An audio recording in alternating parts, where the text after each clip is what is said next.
جب ہمارے پیٹ پہ نہیں رہتا جب ہی ہمارا ایمان ٹاپ پہ رہتا ہے. روزے کی حالت میں اللہ اسی روحانی طاقت دے دیتا ہے. اور اللہ کے رسول نے فرمایا کہ جو کم کھاتے وہ اور زیادہ طاقتور رہتے. تو میرے عزیز دوستو بزرگوں، حیدرآباد کی ایک کہاوت ہے. کیا کہاوت ہے؟ چوراں مل کے گاواں بانٹ لیے. بولتے نا، چوراں مل کے گاواں بانٹ لیے مگر شیروانی کی دیکھتے کہ بی ٹیم. غارت کا گڑا ہے، بھرتا ہی نہیں لوگوں کا. 6,000 کروڑ نہ کھاؤں گا نہ کھانے دوں گا بھائیو، میں نے مر 6,000. Congress party, TRS، TMC. ارے بھائی صاحب آپ لوگ کتنا لیں گے پیسہ بتاؤ. اب مودی جی آئیں گے، دیش کا پیسہ تو واپس کرنا پڑے گا. بول رہے ہیں تقریر میں انہوں، واپس کرنا پڑے گا. یہ آپ کب واپس کریں گے؟ یہ آپ نے، اچھا یہ 2018 سے 24 تک ہے، 14 سے 18 کا نہیں آیا ابھی. 14 سے 18 کا بھی نہیں آیا. جب آئے گا تو کیا نکلے گا اللہ کو معلوم. اور یہ دیش کا غریب، یہ دیش کا نوجوان جس کا بے روزگاری مقدر بن گیا. نوجوانوں اب تو اٹھو. تم کب تک نفرت کرو گے مسلمانوں سے؟ نوجوانوں، میں ان لوگوں سے کہہ رہا ہوں جن کو مسلمانوں سے نفرت ڈالی جا رہی، دیکھو تمہارا پیسہ کس کے پاس جا رہا ہے. اس کو کیا بولتے ہیں؟ نیو کیپٹلزم، کرونی کیپٹلزم، اولیگارکی بولتے ہیں اس کو. مگر کوئی کچھ نہیں بولے گا. نہیں انہوں لیے تو ہم بھی لیے نا. ہاں اب میں یہ سوچا، اچھا آپ کو معلوم سب سے زیادہ بانڈ کہاں بنے؟ حیدرآباد میں بنے. 80-90% حیدرآباد کے SBI بنے. اب میں بھی سوچ رہا ہوں میں اور پاشا جو ہے دونوں یہ بڑے بڑے کمپنیوں کے سامنے جائیں گے بورڈ لے کے، ارے بھائی ہم BT میں، ہم کو بھی کچھ مدد کر دو، ہم کو بھی کچھ کر دو. مگر انشاءاللہ ایسا نہیں ہوگا. میرے پاس، پاشا کے پاس، آپ کے پاس جو سب سے بڑی دولت ہے وہ دولت کیا ہے؟ رسول اللہ صلی اللہ علیہ وسلم کی امتی ہونے کی دولت. ہم رحمت اللہ عالمین صلی اللہ علیہ وسلم کی امتی. سب سے بڑی دولت وہی ہے، رحمت اللہ عالمین کے امتی ہے. دولت ہیچ، عزت ہیچ، طاقت ہیچ. ایک رسول اللہ کا امتی، اس کا جو مقام ہے وہ بہت بلند ہے، سب سے بڑا مقام ہے. دنیا جب تک رہے گی، جب تک اشہد ان لا الہ الا اللہ واشہد ان محمد رسول اللہ بولنے والا رہے گا. جب یہ نہیں بولنے والا رہے گا تو دنیا اٹھ جائے گی، دنیا ختم ہو جائے گی، دنیا کو اللہ پلٹ دے گا. اور اللہ کے رسول صلی اللہ علیہ وسلم کے امتی، سب سے بڑا اعزاز ہمارا یہی ہے، یہی ہمارے لیے دولت ہے، یہی ہمارا اعزاز ہے کہ ہم کملی والے کی امت ہیں. دنیا لاکھ کچھ کر لے، دولت چلی جائے گی، عزت چلے جائے گی، مگر یہ جو امتیاز ہے، یہ جو دولت میرے اور تمہارے پاس ہے کہ میں اللہ کے رسول صلی اللہ علیہ وسلم کا امتی ہوں، میں آقا کا امتی ہوں. اور وہ آقا، وہ رحمت اللہ عالمین، جب حشر کے میدان میں تمام انبیاء رسول نفسی نفسی بولیں گے، اس دولت یہ ہے کہ آقا بولیں گے میرا امتی کہاں ہے، میرا امتی کہاں.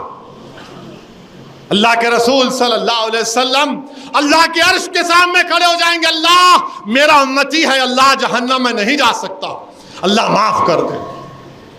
میرے عزیز دوستوں اور بزرگوں، یہی دولت کے دشمن ہیں، یہی دولت کے نفرت کرنے والے ہیں. میرے عزیز دوستوں اور بزرگوں، اپنے حوصلوں کو بلند رکھو، کیونکہ آج 4 رمضان ہیں. 3 رمضان کو شہزادی جنت حضرت فاطمہ کا وصال ہوا.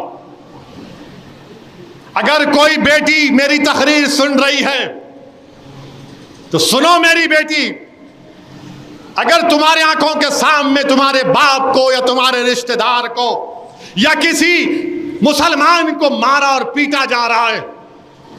میں اس بیٹی سے کہہ رہا ہوں جس کے باپ کو ایک پولیس والے نے حالت سجدہ میں لات مارا تھا۔ میں اس بیٹی سے کہہ رہا ہوں جس کے گھر کو بلڈوزر سے توڑ دیا گیا۔ میں اس بیٹی سے کہہ رہا ہوں جس کو حجاب کے نام پر کالج سے روک دیا گیا۔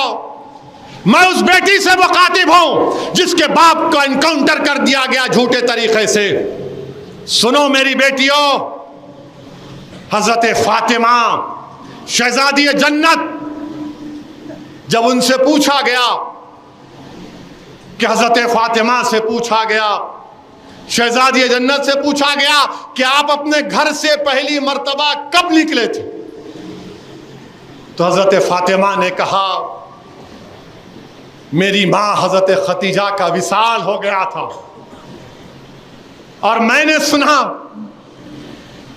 کہ میرے بابا جان محمد مصطفیٰ صلی اللہ علیہ وسلم پر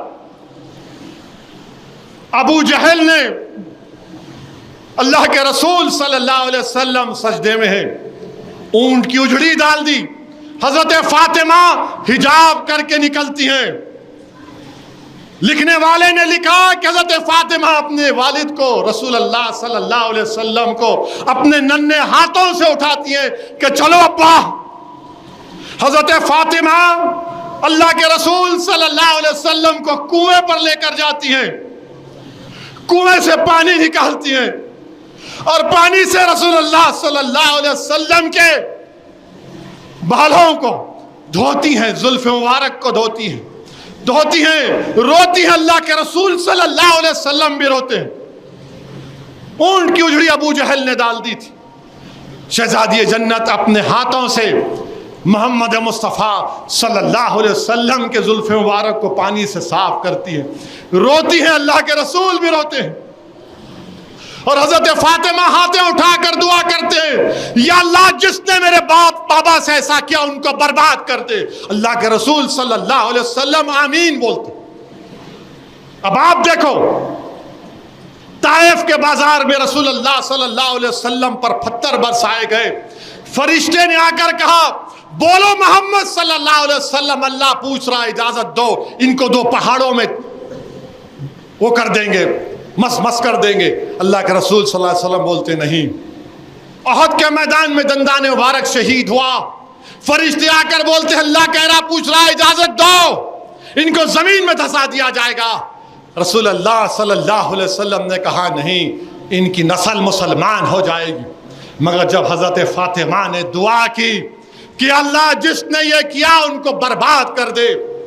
عبداللہ ابن مسعود کہہ رہے ہیں رضی اللہ تعالیٰ عنہ کہ بدر کے میدان کے بعد حضرت عبداللہ ابن مسعود دیکھ رہے تھے ان کفاروں کو، ان کی لاشوں کو دیکھ رہے تھے۔ کسی نے پوچھا عبداللہ ابن مسعود کیا دیکھ رہے ہو؟ تو کہا حضرت فاطمہ کی دعا دیکھ رہا ہوں۔ تو میری بیٹیوں ہمت رکھو، حوصلہ رکھو، تمہارے باپ، تمہارے بھائی، تمہاری بہن، تمہاری قوم سے اگر کچھ ہو رہا ہے تو دعا کرو، تمہارے ہاتھ اٹھا کر اللہ سے۔ اللہ کو حیا آتی ہے کسی بندے یا باندی کے اگر دعا اس کے ہاتھ اٹھتے ہیں اس کے ہاتھ خالی جانے سے۔ میرے بھائی یہ موقع ہے حضرت فاطمہ کو بھی یاد رکھنے کا، یہ موقع ہے۔ اور میری بیٹیوں میں تم کو پیغام دے رہا ہوں، یہ سنت فاطمہ ہے کہ شہزادی جنت رات میں تہجد میں اٹھتی تھی، دن میں چکی پیستی تھی، ہاتھ چھالے پڑ جاتے تھے، ہاتھ میں چھالے پڑ جاتے تھے۔ رات میں شیر خدا سے اجازت لیتی کہ علی مجھے اجازت دو کہ میں اپنے رب کو راضی کر لوں۔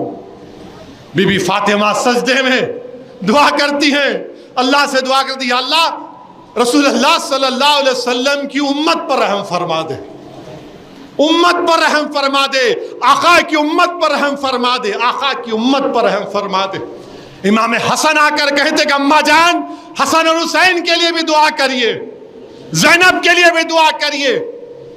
بولتے نہیں، پہلے میری رسول اللہ صلی اللہ علیہ وسلم کی امت کا حق ہے۔ میرے عزیز دوستوں اور بزرگوں، ہمت اور حوصلے کو بلند رکھو، ڈرنے اور گھبرانے کی ضرورت نہیں ہے۔ اللہ ہمارے ساتھ ہے انشاءاللہ تعالی. رسول اللہ صلی اللہ علیہ وسلم ہمارے ساتھ ہیں. اہل بیت کی دعائیں ہمارے ساتھ ہیں. اہل دل کی دعائیں ہمارے ساتھ. صرف تم اپنے حوصلے کو بلند رکھو, متحد رہو. جو لوگ تمہارے درمیان میں آ کر مجلس کو کمزور کرنا چاہتے ہیں, پہچانو ان کو. مسلمانوں, کیا تم کو یاد نہیں یہی مکہ مسجد تھا, یہی جمعہ تھا, رمضان تھا, سالار نے اپنے سر پر قرآن اٹھا کر کہا تھا کہ تباہ ہو جائے وہ شخص, اس کا خاندان تباہ ہو جائے جس نے مجھ پر جھوٹا الزام لگایا تھا.